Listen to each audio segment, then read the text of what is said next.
ગુજરાતના જાગૃત નાગરિક ભાઈઓ બહેનો સૌને મારા નમસ્કાર।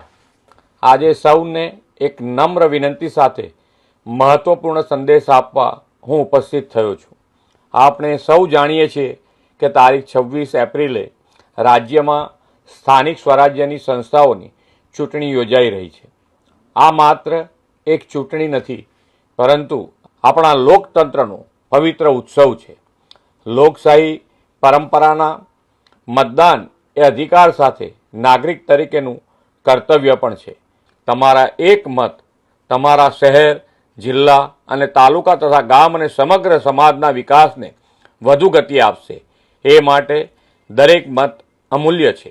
હું રાજ્યના દરેક મતદારોને હાર્દિક અપીલ કરું છું કે 26 એપ્રિલે મતદાન કેન્દ્ર સુધી જરૂર પહોંચો અને મતદાન અવશ્ય કરો।